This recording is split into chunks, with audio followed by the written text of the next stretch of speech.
Hi, this is Gloria, your life coach. Welcome to another episode of Life's a Shuffle. Hi, this is Ron Johnson, your life coach, leadership coach, motivation speaker, and health coach, and welcome to another episode of Life's a Shuffle. It's going to be a great topic today, and we're going to discuss today is emotional boundaries. I mean, how many of us out there really do not set boundaries in relationships, friends, ourselves? More importantly, it's ourselves because we put these. I guess we overextend ourselves and we forget to set boundaries, and after we overextend ourselves, we get very exhausted. So, I give one quick example about myself before we get into the podcast. So, those that know, I'm leaving California definitely, and being part of a trainer is I do have clients that buy sessions. And what happens is that COVID happened. I mean, this whole thing just turned upside down, topsy turvy. So we all know that. So part of this thing is thing, but sorry, not thing. Part of this is I have clients that have sessions remaining. And for me, I need to make sure I complete their sessions at least before I leave because time goes by fast. And before you know it, you're out of here and I can't finish the in person sessions. So for the last 2 or 3 weeks, I have not been sleeping. That means I'm going to bed at 9 p.m. I'm waking up at 11:50 p.m. I'm waking up at 1 p.m. At 2 p.m. 11:50 p.m., midnight, 1 a.m., 2 a.m. And by 2 a.m., I'm up to about 3 a.m. 3 a.m., I go to bed. I'm up at 4 a.m. As you guys know, 4 a.m., I read my book and I get started for the day. First client's usually about 6 a.m. or 6:30 a.m. But it was just exhausting. And what really started happening, I was putting my stress on myself. And this is what we do. We put a lot of stress on ourselves or take on a lot of burden. So right now, I've been doing 3 days a week, 7 days a week. Usually I don't work 6 days a week, taking on clients to finish their sessions. In this case, I wasn't setting my boundary. I was taking on a lot of stress on myself, trying to finish client sessions because I want to make sure I do my part as being a business owner. And what I noticed just 4 or 5 days ago, I said, wait a minute here. I didn't set my boundaries. I didn't set what should be happening and what should not be happening. So if a client can't make their session, I got to notify them that, hey, I won't be here. You got to finish your session amount of time. I can't do it. And instead of me putting that burden on my shoulders, I wasn't telling people or setting limitations on that. And a lot of times what happens when we're in a situation, we don't put limitations. I was afraid to stand up for myself until I got frustrated and stood up for myself. So those out there that are not setting emotional boundaries or boundaries at all, what happens? You get to the point where you get frustrated, you get angry, and you set a boundary. If we're aware of our boundaries prior to getting frustrated, prior to getting angry, we set that boundary. So when we talk about emotional boundaries, it's really separating your feelings from another person's feelings. Means this: if your mate, or let's say your boyfriend, girlfriend, husband, wife, are happy, then you're happy, right? So then that way become interchange upon their emotional, let's say emotional. Sorry, you're not setting emotional boundary because your happiness depends upon their happiness. When you set an emotional boundary, you're not tied to their happiness, and also letting someone else's feelings dictate your life. That really sucks. When if someone's having a bad day, you turn around and have a bad day instead of saying to yourself, "Well, that's their emotion. I'm not going to allow their emotion to dictate my day. I'm having a great day." But it usually happens, and again, we just don't set a boundary. And the third thing is that a lot of us out there want to please others. I mean, who doesn't want to please somebody else? See a smile on somebody else's face. I mean, your kids, your husband, your boyfriend, girlfriend, wherever it may be, or coworkers. Who doesn't want to set that boundary, right? When they're happy, you're happy. But when you don't set that boundary, that's what causes a little frustration, exhaustion, and tiredness. Gloria, what do you have to say about that? hmm What I have to say about that with emotional boundaries, sometimes we get so caught up with making other people happy that we forget about ourselves. So we often feel guilty saying no, right? So, or we just can't say no to others. But when you think about it, when you're putting everyone else's needs or happiness before your own, the person you keep saying no to is yourself, You got that right. right? And, then with all that, you get so caught up with that, you realize that you're not yourself anymore. You don't spend time on the things that you like to do or that you enjoy to do. And at times you resent people who are around you or people that are most especially close to you. That's true. I like to talk about. I had an example. I always use her. I won't say the name, but I call her nickname narcissist. And in this case, I remember in this relationship is I wasn't setting an emotional boundary. Mhm. So if I would text her in the morning, "Hey, good morning, how you doing?" and she wouldn't respond right away, I respond good. I'm like, okay, my emotions are tied to her happiness. So if I text her in the morning and within a few minutes she responds back, "Hi, good morning, happy whatever day it is," I feel so excited. The rest of my day is great. And that right there becomes part of how I did not set my emotional boundaries. I intertwine my happiness based upon somebody else's happiness. Mhm. Now, those out there that know that, yes, it's great to help others and it's great to be fulfilled, but at what cost? At what cost are you taking away your own emotional satisfaction? This is the example I just gave you right now. I was only happy when another person was happy. Doesn't that suck? That's like 24 hours a day, 7 days a week, 365 a year. I can only be happy when they were happy. So if I didn't get that good morning text right back or okay or good, I right then my day, my whole day was shot. And you think about it, if this happens 7 or 8 o'clock in the morning, the whole rest of the day is gone. And oh, those times would happen and it happened often. I didn't know what to do the rest of my day. I'm constantly checking my phone nonstop. So if I got text, how you doing? If I got text, okay, not good morning. Okay, then I sit and I wait for a couple hours, right? I'm at my desk. Okay, I'm gonna wait till about 10 o'clock. Okay, how's your day? How you doing so far? Then I will always ask myself, when is the right way to make the move or right way to respond? And over a period of time, that become very draining for me. All I was doing was codependent upon someone else's happiness. But internally, I wasn't happy with myself and what I was doing, but I just did it hoping it would get better. So in this case, Lord, what do you think I should have done different? I was going to ask you, I had a question about that. So hold on. In this case, if you look at it on a deeper emotional level, I'm wondering though if it could be that so you don't express yourself or your true feelings because were you afraid of rejection? You know what? Let's go a little deeper on that. I have no idea. For over the course of my life, up until about a year ago, I was super afraid, I mean, petrified of explaining my emotions to somebody else. So if I'm in a relationship, I will never express how I felt up until I got frustrated and angry because I was so afraid of losing her. Okay, losing her, or you can lose a friend or whatever. I always subdued my emotions. I was afraid to stick up for myself. I was afraid to say how I felt because if I say how I felt, then she wouldn't like it, and then now she'd be upset at me. And it wasn't the fact. Now I can sit here and blame her for her behavior, but no one can control you. No one can make you feel a certain way. So because she wouldn't respond to my text, that wasn't her making me feel that way. That's myself. And because I was making myself feel that way, I was causing my own emotional imbalance on myself because I was causing myself to feel that way. I was causing myself to all these thoughts. Or, okay, she may not want to talk to me again. She may not want to see me again. She may not want to, it was just exhausting. And no matter what I'd done. So let's say we went out for a date and I'm trying to wine and dine her because hoping we go home and be intimate. And what would happen is that I'm a tied to her emotions. So if she's like, I'm tired, right? I need to drop me off at home. I'm going to go home and sleep.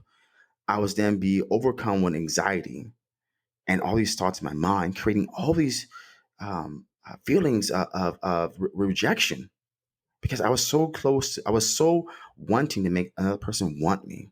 That's the key right there. I want them to want me more than I wanted my own happiness. Does that answer your question? It does. I was just kind of, I was getting a little speechless. So I think what happens also is that you get easily overwhelmed emotionally.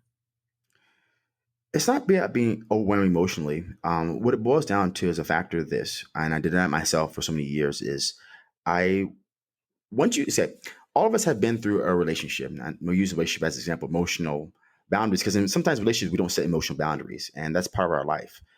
I went through a terrible breakup about a long time ago, and I was always super afraid of expressing my emotions, meaning that I always kept my heart closed off to expressing my true self because I was afraid of rejection. And because I was afraid of rejection, I didn't know how to love and didn't know how to express.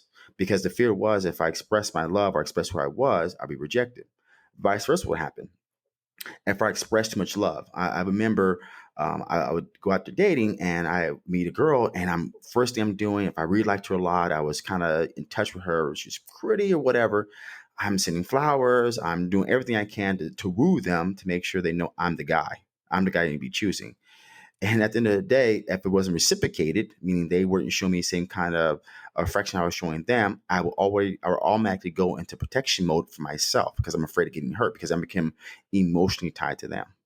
Is that also, does it also have anything to do with lacking or lack of trust? And not lack of trust, add more or less lack of self esteem for myself. Because Okay. if you have self confidence, self esteem, you would have more willingness to set boundaries.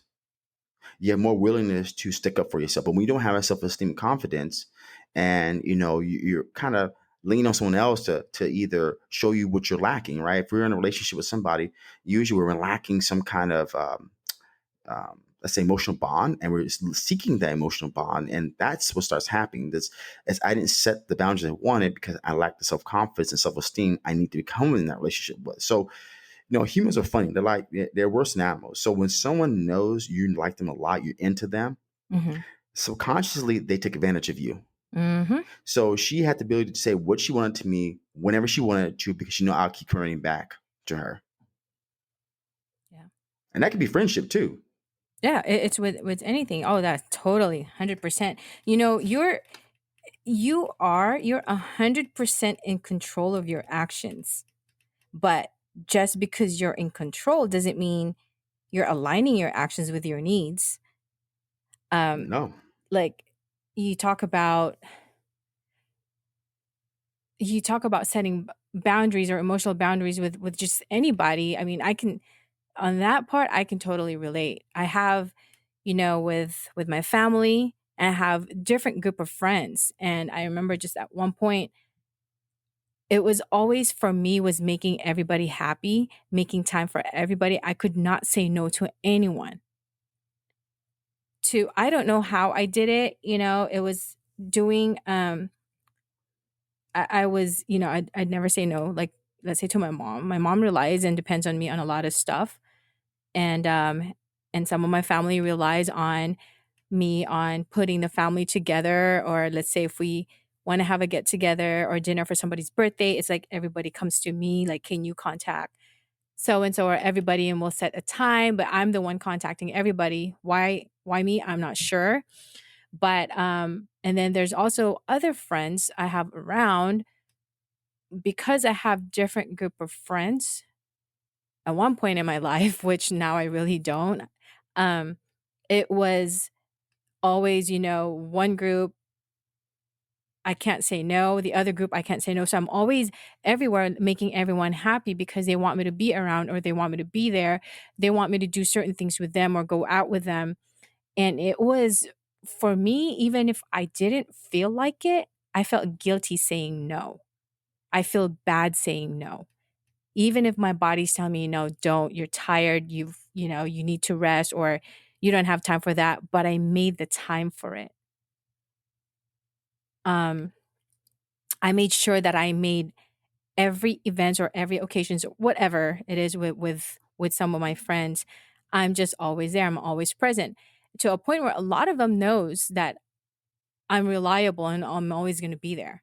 If someone is going through something, they need someone to go out with, hang out with, go have a drink, go to a bar, go dancing, they know who to call and they know who to contact because they know I'll be there for them. And, I've always made sure that I am with every single one of them. And same goes with my family.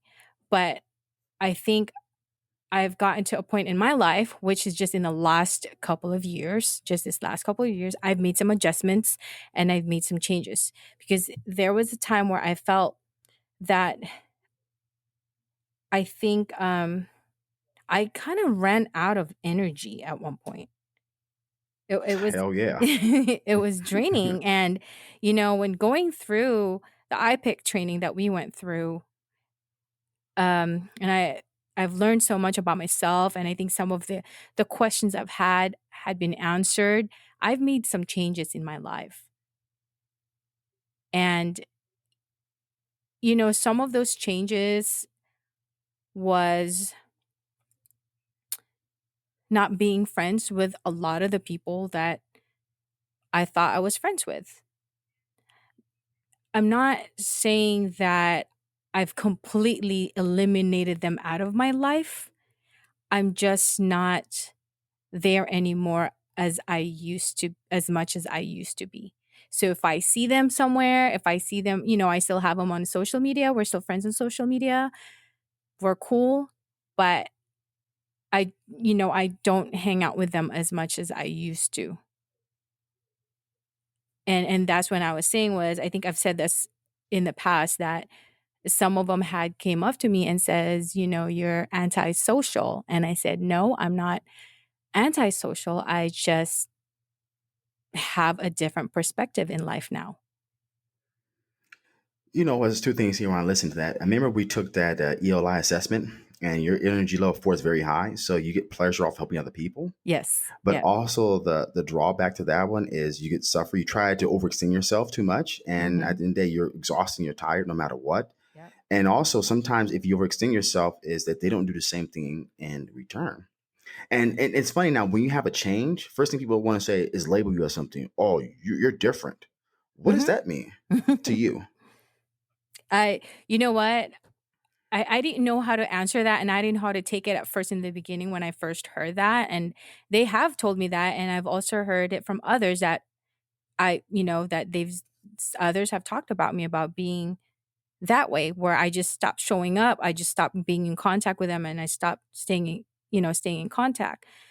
I didn't know at first, I didn't know how to feel. I think in the beginning, I was just kinda in shocked, and maybe, there's a little bit of hurt because I felt like, "Wow, well, you guys were never really my friends to begin with." You know what I mean? Because I felt like you'd accept me, Hmm. for who I am. You would accept the changes that, I am going through, and then I think I've adjusted to that to where I just didn't care anymore, or that their opinion didn't matter to me.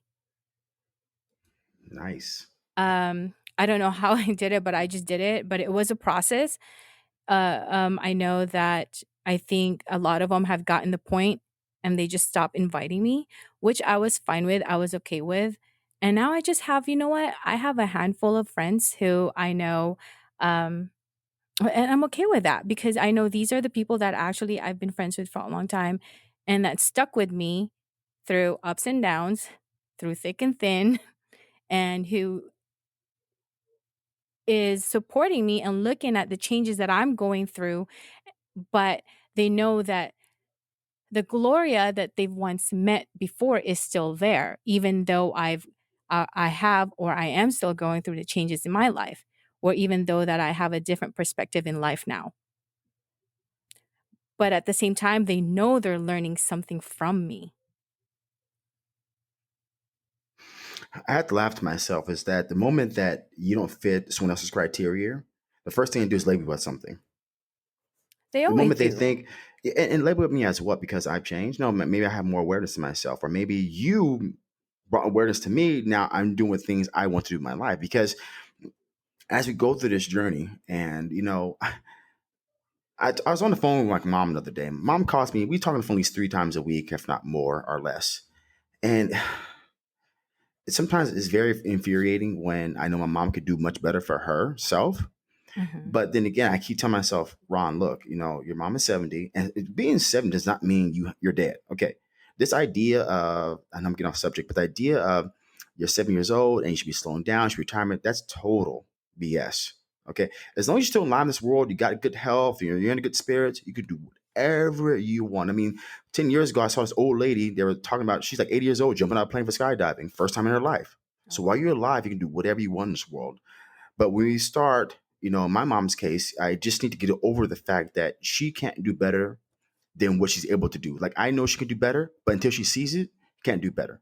So back to my point with you, when people start seeing you do better or see you changing, the first thing to do is they want to label you as something that you're not.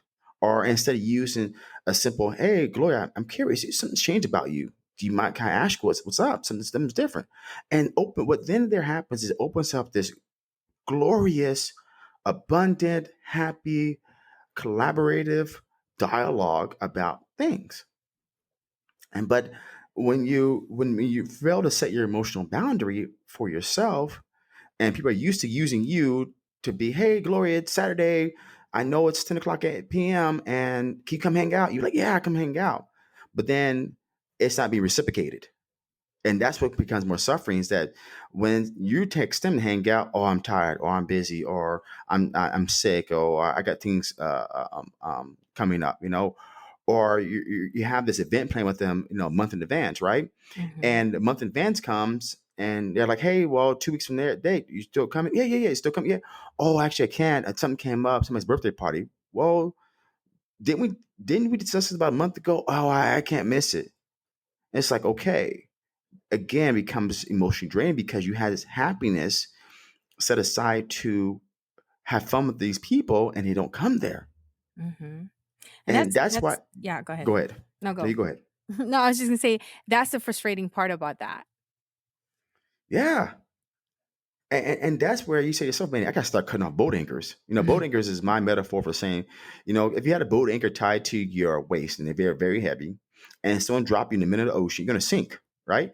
But once you detach that boat anchor, like detaching yourself from someone else's happiness or outcome, you can swim to the top for air. But as long as you attach yourself to that boat anchor, you will sink to the bottom. Mhm. And before you know it, you're suffocating, you're frustrated, you're angry, or you simply commit emotional death with yourself because you're always subduing them that when it's time for you to relinquish those feelings, you don't know how to, or you don't know how to stick up for yourself because it's been subdued so much. That's Right. like drowning right there. And I'm always just understanding it, right? Because it's like, again, we go back to I'm here for you, but you're not here for me type of thing, and it became draining and it became, to a point where it's just like, this is not it's not doing anything for me anymore. It's not helping our friendship, our relationship, and then same goes with family. It's not just with friends. It's sometimes with the family is the same thing because they become dependent on you on certain things and they rely on you because they're so used to it. I mean, emotional boundaries aren't easy to see. No, It really isn't, and most especially with family. of It's like course. it's like a blur if you don't make them clear. So and I feel like it was, I had to really, taking going into IPEC really helped me a lot, so much. And I've learned it was a process for me. When we did all the coaching training, a lot of the coach training for me was how to say no to people. I was coached a lot to that, and it was a process. It was a real process, and I started with some friends, and then with my family. And you know what? It was hard for me, but I don't know if it was really that hard for them. I think as far as my family goes, like my mom, she's I think she understood it and she's adjusted to it. Because my mom became like my child. she's she's like relying to me for everything, and my stepdad, like both of them, I feel like I'm taking two older kids sometimes, Hmm. when I set those boundaries, and I've learned to say no to certain things to both of them and my mom, especially my mom, because I get really sensitive when it comes to my mom. Hmm. And I slowly did that, and sometimes I just turn my back. When I say no, I just turn my back. Because, what I've done in the past is whenever I say no to her, it's like when I hear her voice kinda change, her tone of voice change, and I'm like, "Okay, fine, I'll do it. Okay, what do you want? What do you need?" Do you know what I mean? So it was easy for me to immediately turn that around. But I worked on that, and I realized that, man, it wasn't that bad at all. It wasn't too bad. It was me. It was all me. And, the same thing with some of my friends. I know that some who are very, very close to me, um the moment I said no on certain things, it was something that I knew that they weren't going to be used to, or they're not used to it until I kept doing it and more practice. It was practice for me. Then they've, kind of adapted to it and realized and understood it. Interesting. It wasn't where I had to keep explaining myself. In the beginning, I felt like I had to keep explaining myself. Then I got to a point where no, no, no. They don't need to hear my explanation. A no is a no, because I can't.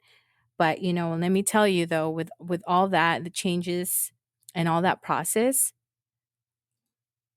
I've have so many people in my life, a lot of who I thought were my friends are no longer part of my life.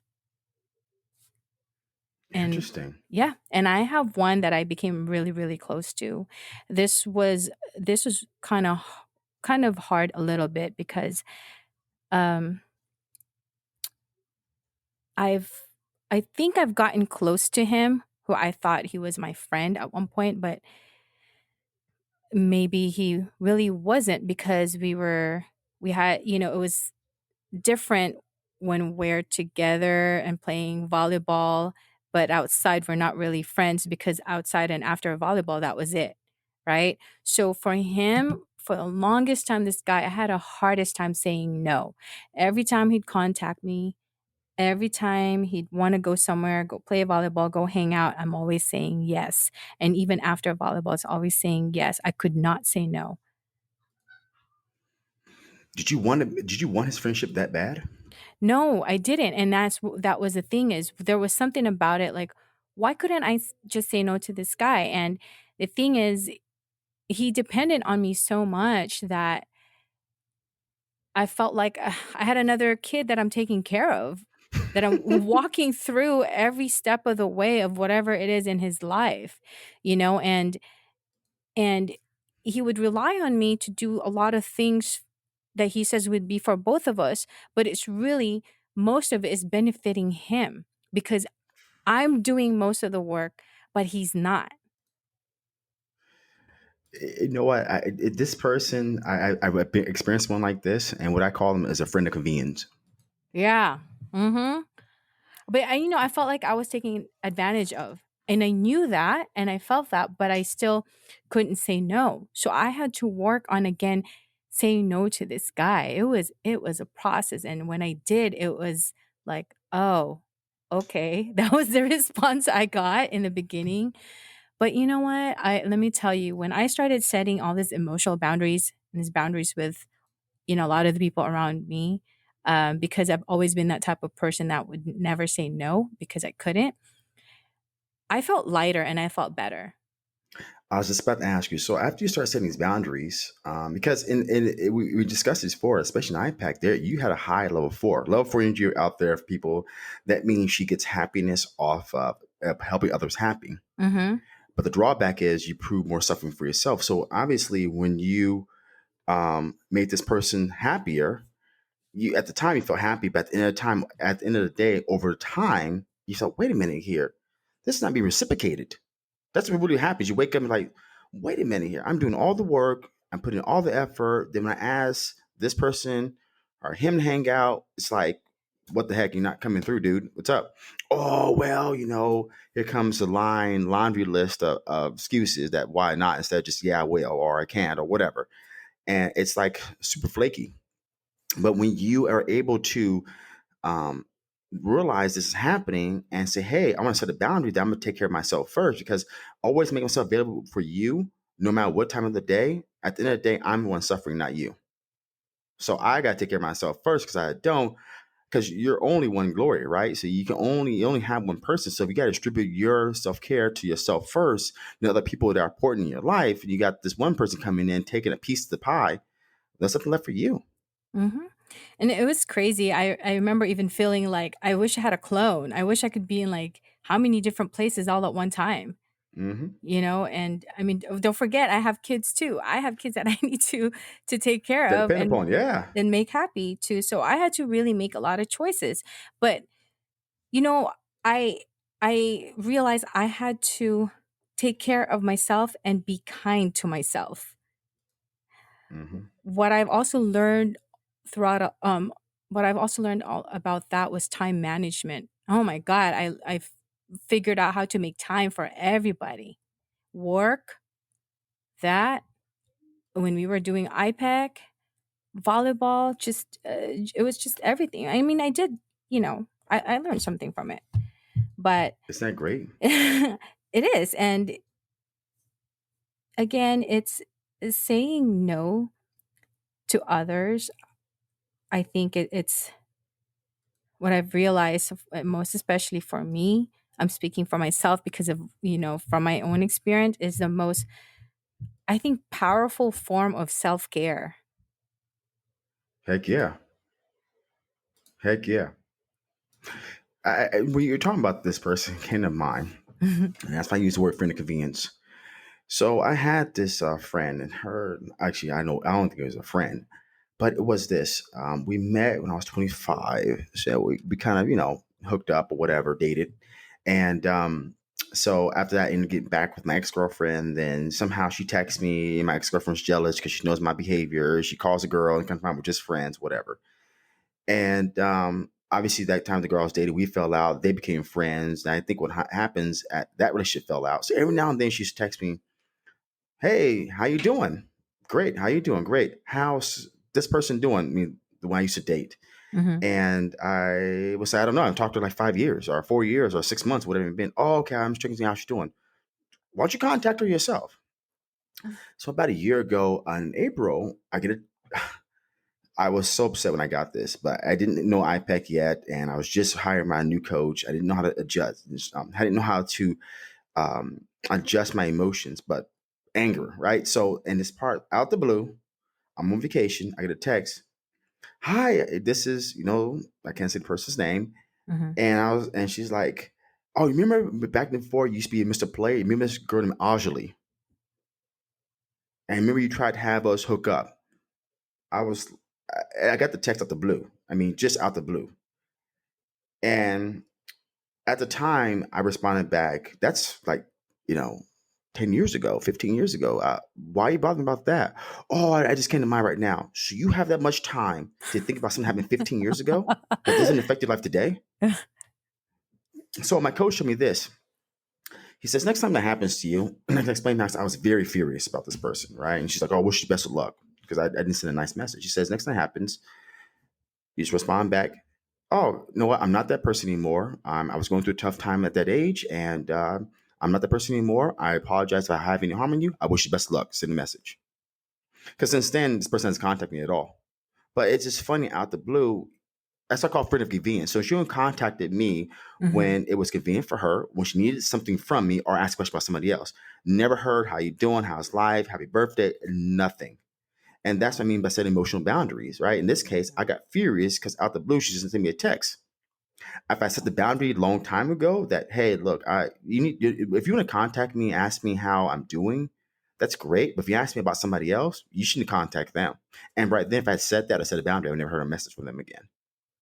It was something that happened like a long time ago, and you're gonna send me a message about that. I don't remember this person. Like the person that you talked about, Ajali, I actually had to type the name in and go on social media and find them. How And, funny. and hold on. No, no, no. Me and this person never met in person. I think I met this person on Match.com or something like that at that Oh my time, god. and we never met in person. So I never exchanged numbers with this person. It's just one of those things. You know somebody, knows somebody, knows somebody, they come to be friends. She knew the girl I was seeing. I just at that point I said, "You need to," and this person's older than me, so if I'm 37 now, they have to be close to their 40s. That's Okay, interesting. so it's don't you have better things to do in life? But that tells you right then and there. Some people don't, and she had to bother me out the blue, or something happened 15 years ago. That's I totally forgot about it. that's just funny. That's so long ago. Who did? I don't know.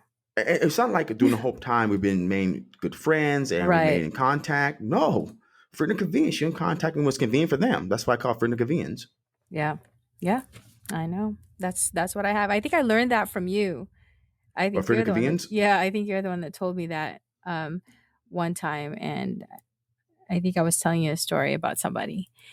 Oh And yeah, I remember that. Uh huh. yeah, and I think that's kind of what made me realize, wait a minute, that is true. That's what this person is to me. And you know what too, it's with this, I think, because like I said, we are in control of our own actions, of our own thoughts. um we need to setting boundaries within ourselves, or within yourself, makes it easier to set boundaries with others. So first is you'll have to set boundaries for yourself.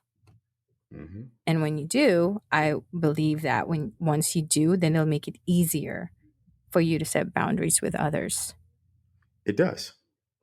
And that's proposed down to one thing. We talked about emotional boundaries. Now, let's talk about how to set healthy boundaries.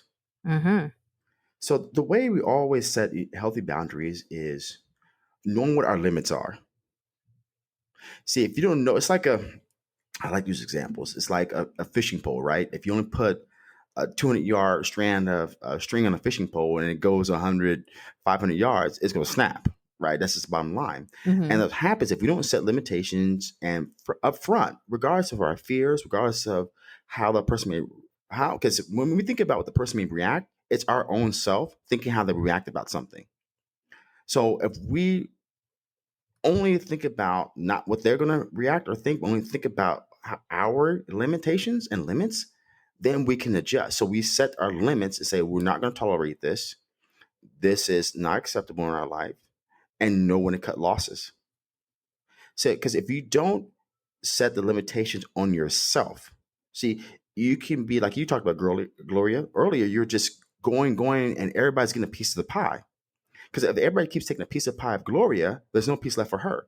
But if Gloria takes a piece for herself first, you'll be full. Then everybody's get the rest of the pie. So if you set your limitations on things you do and do not accept, and things you want in your life and do not want in your life, right there you're setting healthy boundaries based upon limitations, allowing yourself to take the first slice of the pie for yourself.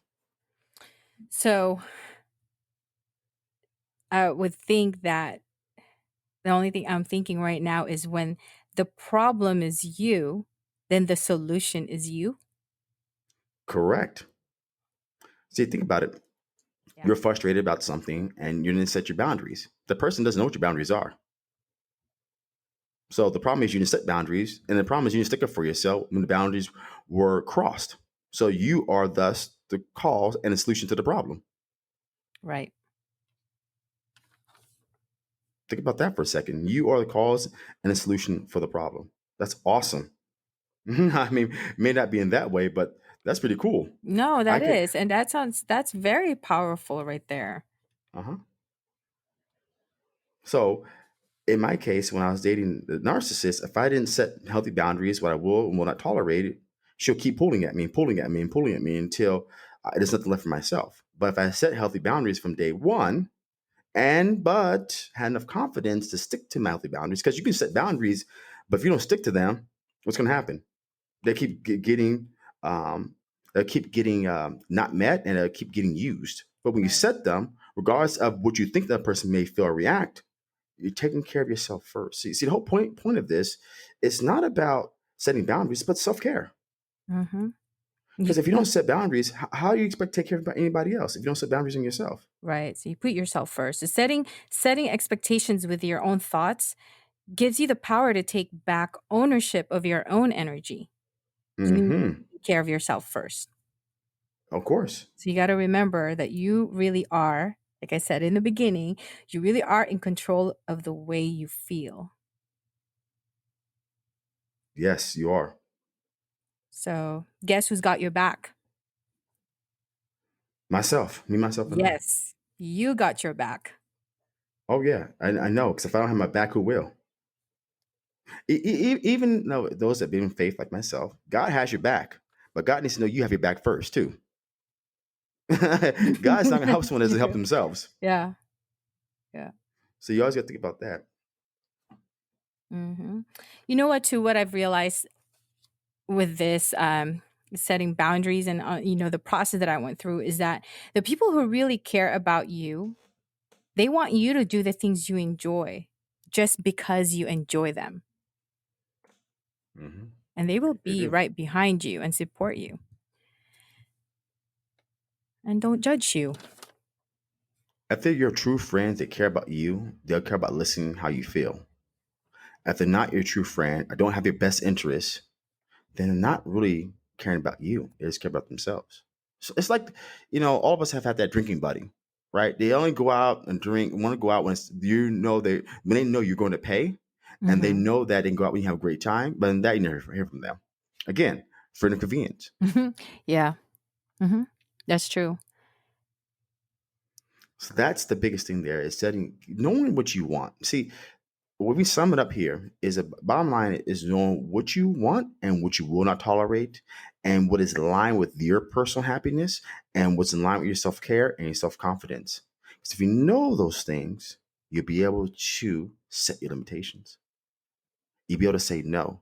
But if you don't have the confidence, get help. If you don't have the ability to shift your energy, find out how.